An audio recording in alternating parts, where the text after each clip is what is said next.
네, 반갑습니다. 반갑습니다. 날씨가 좋아졌네요. 오늘도 와 주셔서 고맙습니다. 불교를 이제 불교를 만나셨잖아요. 근데 불교에 보면은 사안한직이라 해서 4가지 얻기 어려운 것이 있습니다. 첫째는 인간으로 태어나기 어렵다. 첫 번째가 얻기 어려운 거죠. 두 번째는 한평생 살기 어렵다. 두 번째예요. 세 번째는 정법 만나기 어렵다 해요. 바른 가르침 만나기 어렵고, 그 다음에 네 번째는 부처님 가르침, 바른 가르침 깨닫기 어렵다. 이게 가장 기본적인 내용입니다. 조금 내용이 다른 것도 있지만, 근데 잘 보십시오. 4가지 중에 인간으로 태어나기 어려운데 태어났죠. 두 번째, 한평생 살기 어려운데 기본 평균 연령이 80이라고 한다면 지금 살아가고 있죠. 이것도 지금 이루고 있는 과정이고, 세 번째는 정법 만나기 어려운데 만났어요. 네 번째는 부처님 정법 깨닫기 어려운데 지금 깨달았습니다. 이걸 잘 생각하셔야 돼요. 깨닫는다는 것은 어렵지가 않거든요. 근데 깨닫는 것은 어렵지 않지만 중요한 게 깨닫는 것을 실천하기 어려워요. 우리가 지금 매가지 공부를 배우는데 이 공부를 실천하기 어렵다는 거죠. 근데 하나씩 해내고 있잖아요. 조금씩 자기가 바뀌고 있잖아요. 근데 그 밖에 모든 거 한번 보십시오. 결혼하기 어려운데 결혼했죠. 또 남편하고 이혼하기 어려운데 이혼 안 하고 있죠. 또 병 안 걸리기 어려운데 병 안 걸리고 있죠. 한번 살펴보면은 일상의 소소한 것들이 너무나 감사하지 않을 수 없어요. 그리고 이 불교를 만났는데 우리는 제대로 만났다고 볼 수 있어야 됩니다. 그건 어떤 말이냐면 부처님 가르침이 수없이 많은데 정말 그 가르침을 어떻게 가르치냐를 하는 거, 그거는 절마다 다르거든요. 그러니까 부처님 가르침이 84,000이라고 하는 팽대한 양이 있는데 그거를 어떻게 가르쳐 주냐 하느냐, 많은 절에 있는데 다 달라요. 근데 오늘 말씀드리고 싶은 거는 이제부터는 이제 좀 패턴을 바꿔야 된다는 거죠. 지금 인생을 잘 살아오셨잖아요. 근데 잘 살아오셨는데 여러 가지 애환도 많고 또 기쁨도 많고 또 울분도 많고 또 억울한 일도 많고 자기 뜻대로 안 되는 거, 자기 뜻대로 된 것도 많고 안 되는 것도 많고 그렇게 살아왔어요. 근데 잘 보십시오. 자기가 지금 살아온 것에 대해서 한 가지만 생각을 해보면 좋을 것 같아요. 이거는 아마 생각을 하지 않고 계실 겁니다. 한 가지가 뭐냐면 보살이에요. 보살의 마음, 보살심, 보살의 행동, 보살의 행. 이거는 자기가 생각을 하지 않았을 겁니다. 그리고 남에게 좋은 일 한다는 거. 우리 일반적으로 요즘에는 이 보란티아, 봉사라고 하는 걸 아주 중시하는데 저는 그 중시하게 생각하지 않아요. 왜? 일반적으로 형식적으로 무료급식이라든가 복지관에서 남에게 봉사한다거나 여러 가지 있죠. 저는 하나도 중요하게 생각하지 않아요. 왜? 진짜 부처님 가르침을 바르게 알았다면 제가 오늘 말씀드리는 게 더 중요하다고 생각하거든요. 그 봉사라는 거는 어느 특정한 장소에 가서 특정한 시간을 내서 특정한 일을 하는 것이 봉사입니다. 그렇지 않은 것도 있지만 일반적으로 보면 그래요. 생각을 해보세요. 내가 지금까지 살아왔는데 정말로 남을 위해서 살아온 것이 얼마만큼 되는 거야. 근데 남을 위해 살아왔다는 것이 물질적인 것도 있고 또 정신적인 것도 있고 육체적인 이 세 가지 면으로 있습니다. 근데 과연 자기가 인식하는 범위가 어느 정도가 되는가 한번 보세요. 오늘 검토를 한번 해보시면 좋을 것 같아요. 그리고 지금부터 그렇게 이제 살아가셨으면 하는 것이 바로 이제 보살의 삶입니다. 불교에서의 최고의 제자는 보살이거든요. 이게 과연 보살에 대한 의미를 알고 있는 사람이 얼마나 많을까? 거의 없을 겁니다. 그리고 일반적으로 아는 보살은 뭐 사경을 한다, 불교 공부를 한다, 남을 위해서 보시한다, 그 남의 애환을 들어준다, 이렇게 생각하는데 제일 중요한 것은 일상생활에서 내가 관계할 때 의사가 되는 거예요. 지금 우리나라에서는 의사가 제일 아마 가장 하이클래스라고 볼 수 있죠. 그래서 많은 사람들이 의사 아들, 의사 딸 시키려고 노력을 하죠. 그렇지만 의사가 함부로 되는 건 아닙니다. 의사는 육체의 병을 고치죠. 근데 불교에서 보살은 정신의 애환, 고통, 우울증, 그리고 정신병을 고치는 게 보살이에요. 육체를 고치는 의사는 몸이 아픈 사람, 병자에 대해서 고쳐주죠. 그러면 어디가 아프다고 물어보면 어디가 아프다고 말합니다. 그럼 그 사람에 대해서 낱낱이 물어보고 낱낱이 증상을 살펴보고 그리고 이제 의사가 자기가 공부했던 거, 선배에게 들었던 거, 자기가 체험했던 것을 토대로 상대에게 약을 줍니다. 처방전을 주죠. 근데 인간의 병든 마음을 고쳐주는 보살도 마찬가지로 근데 좀 다른 게 있어요. 의사는 병원이라고 특정 장소에서만 하지만 우리 인간의 병을 고쳐주는 보살은 언제 어디서나 관계에서 상대의 마음을 고쳐주는 거예요. 우리는 하루 아침에 일어나면은 하루 일을 계획합니다. 그리고 하루에 만나는 사람이 정해져 있어요. 그러면 아침에 남편과 자식을 만납니다. 남편의 마음을 들어보고 남편과 대화를 통하면서 남편의 마음이 어떤가, 남편이 무엇을 원하는가, 무엇을 고민하고 있는가, 무엇을 바라고 있는가 대화를 하다 보면 들려요. 그러면 그 상대의 말을 통해서 상대의 마음을 알고 상대의 마음의 병을 알고 상대가 뭐를 원하는가를 알 수 있으면 그게 바로 보살이에요. 여러분 마음의 의사입니다. 근데 과연 관계하면서 상대를 힘들게 하지 않는가, 상대에게 오히려 마음을 불편하게 하지 않는가, 상대에게 오히려 내가 의사인데 불구하고 상대에게 뭘 바라고 있지 않는가. 진짜 자신이 한번 생각해 보십시오. 불교 공부를 해왔으면서 그리고 상대에게도 바라고 있잖아요.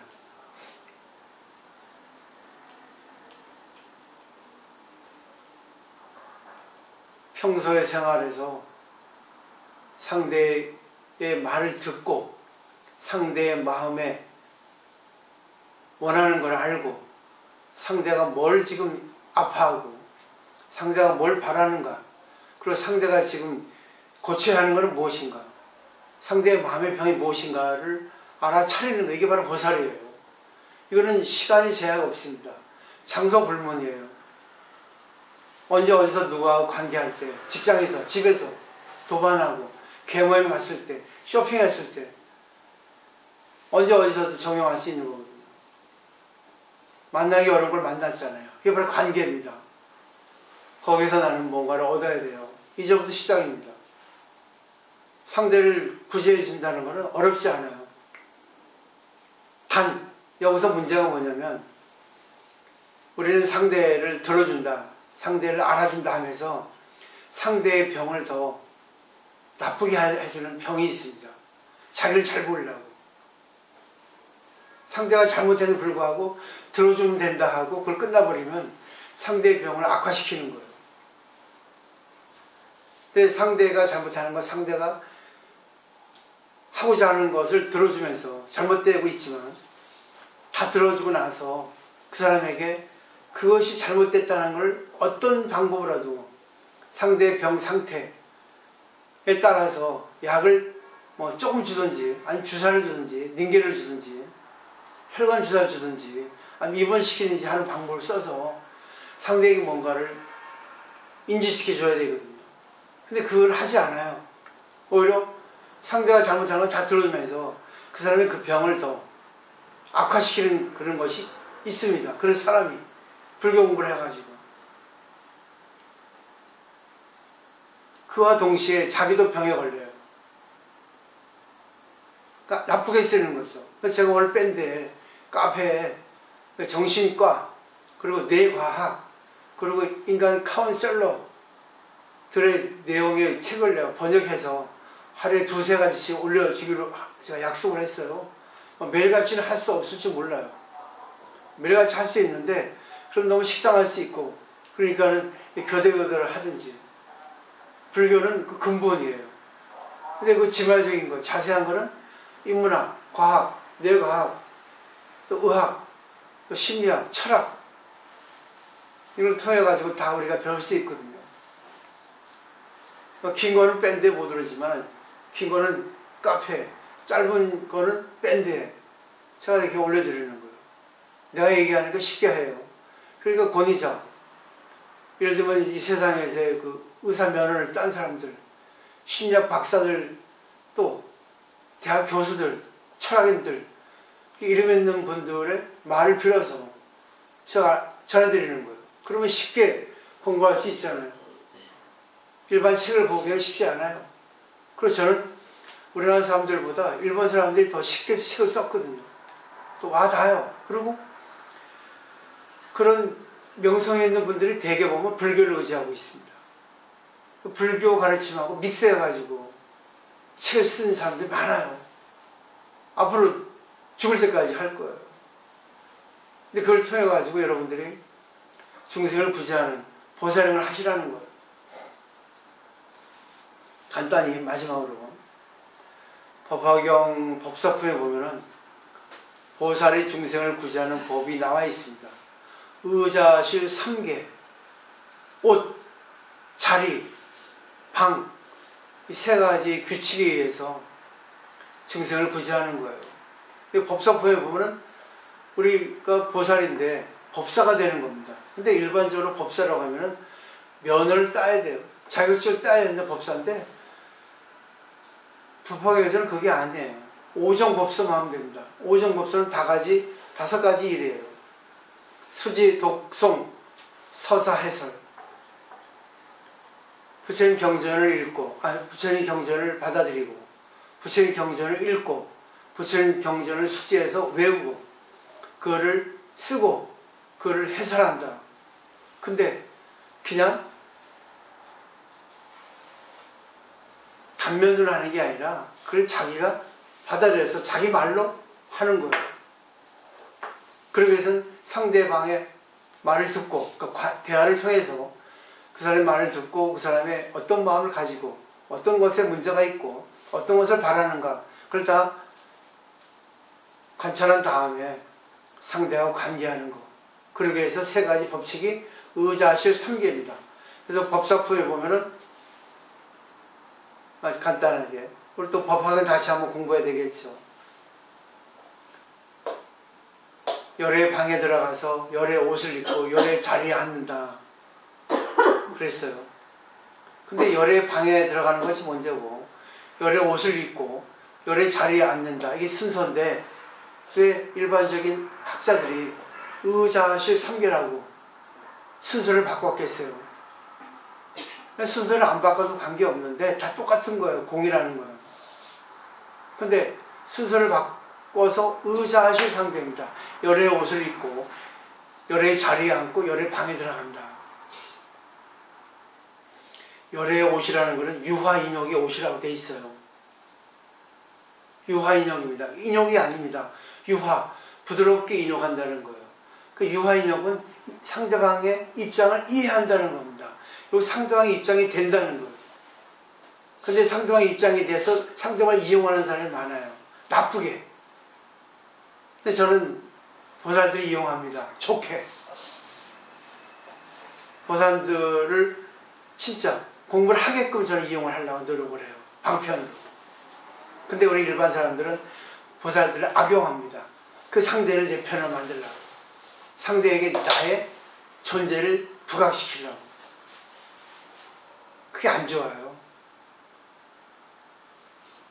순간은 될지 모르지만 시간이 지나면 지날수록 야, 저 교활한 년이네. 저 교활한 것이네. 이게 되거든요. 시간이 지나면 다 알아져요. 그럼 안 하시는 게 좋아요.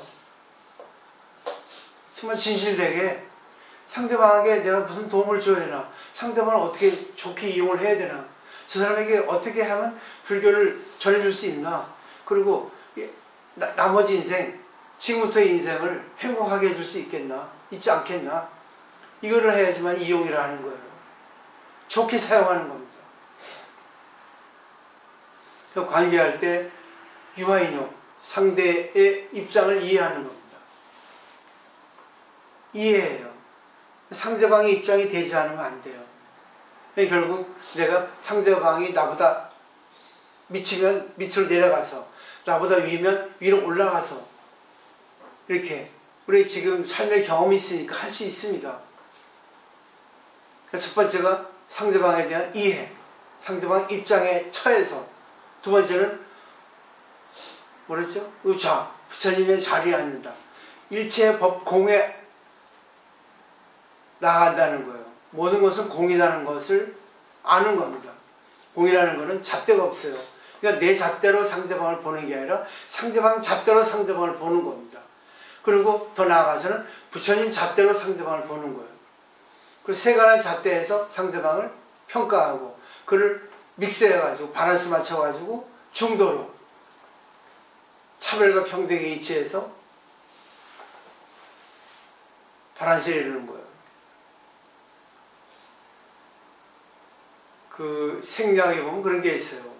동적 평형이란 말이 있습니다. 움직이는데 평형이라는 말이 있어요. 우리가 걸어가면은, 움직이면 있죠? 내 몸에서 저절로 바란스를 맞춰가지고 왼쪽으로 쓰러질 것 같으면 오른쪽으로 하고, 또 오른손에 나가면 왼발이 나가고, 이런 식으로. 이게 동적 평형이라 합니다. 저절로 자기가 어떤 거를 할 때도 동적 평형을 이루고 있어요. 뭐 약간 이제 핸디캡 갖고 있는 사람은 잘 이루지 않지만, 제가 지금 무릎이 아파도 동적 평형을 이루고 있잖아요. 무릎이 아프니까 오른쪽으로 이렇게 기울어져요. 또 내가 또 약간 오른쪽 기울어지는 이런 생활 습관을 하니까. 근데 이제는 의식을 해가지고 왼쪽으로 이렇게 힘을 주려 합니다. 의식적으로. 그게 또 동적 평형이에요. 무의식적으로 동적 평형이 이루어지는 것도 있고, 의식적으로 내가 동적 평형을 이루는 것도 있습니다. 그러니까 관계도 마찬가지예요. 이 사람하고 나하고 어떻게 평형을 이룰까? 어떻게 바란스 이룰까? 조화를 이룰까? 이것도 내가 의식을 해야 됩니다. 평소는 무의식적으로 했는데 그는 지금까지 자기 수준이에요. 앞으로는 불교 수준을 올려서 내가 그래도 한 단계 수준을 높이는 거죠. 의식을 해야 됩니다. 그래서 일체법 공의 자리에 앉는 거예요. 세 번째는 부처님 방에 들어간다 했죠. 대자제비심의 방에 들어가는 겁니다. 그래서 부처님의 옷을 입고 부처님의 자리에 앉고 부처님의 방에 들어간다. 의자실 3개입니다. 꼭 외워두세요. 상대와 관계할 때, 일을 할 때, 전화할 때, 운전할 때, 어떤 관계를 통해서도 의자실 3개라고 딱 외워주세요. 그건 대자대비의 방에 들어간다는데 결국은 뭐예요? 대자대비입니다. 대자는 클 대자예요. 절대 대자입니다. 큰 대자하고 해석을 한다면 어느 누구도 관계없이, 어떤 상태에도 관계없이, 어느 자리에도 관계없이, 어느 때라도 관계없이 나는 상대에게 즐거움을 주고 상대의 아픔을 공유한다. 근데 공식이 있어요. 한 단계 그레이드업 시키는 거예요. 그러니까 우리가 공부 안 되니까 상대방한테 끌려가잖아요. 이전에 상대방을 끌어올려야죠. 상대방을 끌어내리니까 문제를 일으키는 거예요. 상대방을 끌어올리고 싶으시면 자기를 성장시키지 않으면 안 돼요. 근데 이거는 절에서 공부하는 것만이 아니에요. 평소에 관계할 때예요. 평소에. 그러니까 예를 들면 상대방이 나한테 불평불만을 하고 제3자의 욕을 합니다. 들어줍니다. 들어줍니다. 처음에 부처님이 옷을 입죠? 의자지 삼계에서 들어주죠. 이해하죠. 그 다음에 부처님의 자리에 앉죠. 그걸 공에 입각해서 상대방의 입장이 되어줍니다. 마지막 부처님 방에 들어가죠. 대자재비신 마음으로 상대방의 입장이 되어줍니다. 똑같아요. 말은 다른데.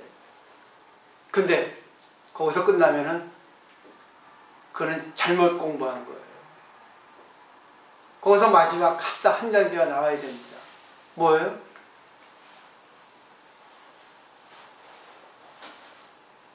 하나 여쭤보고 싶어요. 왜 그래요? 왜 상대방, 당신이 얘기하는 거 이해하겠는데, 왜 그렇게 화가 나신 이유가 있는데, 혹시 알고 계세요? 이 정도만 딱 던져보세요. 퀘션으로. 왜 그럴까요? 더 이상 얘기 필요 없습니다. 왜 그렇게 남에 대해서 욕을 하시고, 왜 이렇게 불평불만을 하세요? 딱 한마디만 하시면 좋을 것 같아요. 두 마디 하면 열받으니까 상대가. 왜 그럴까요? 왜 그럴까요? 욕심 때문에 그러죠. 자기 하고 싶은 대로 안 되니까. 자기 존재를 갖다가 알아주지 않으니까 그런 거거든요. 근데 보세요.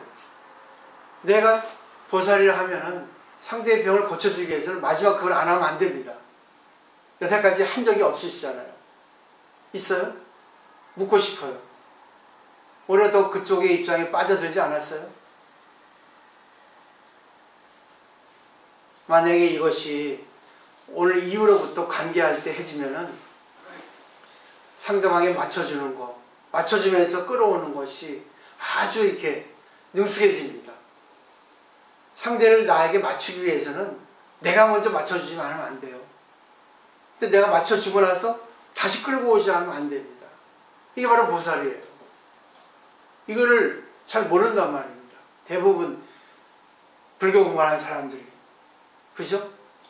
앞으로는 이런 식으로 공부할 겁니다. 물론 평소도 했지만 이거를 평소에 관계할 때, 누구하고도 관계없이 관계할 때 한번 이렇게 활용을 해보시면 좋을 것 같아요. 그리고 이제 이런 공부는 그 사람들이 이제 뭐 많이 주어졌잖아요. 그래서 저는 열심히 할 겁니다.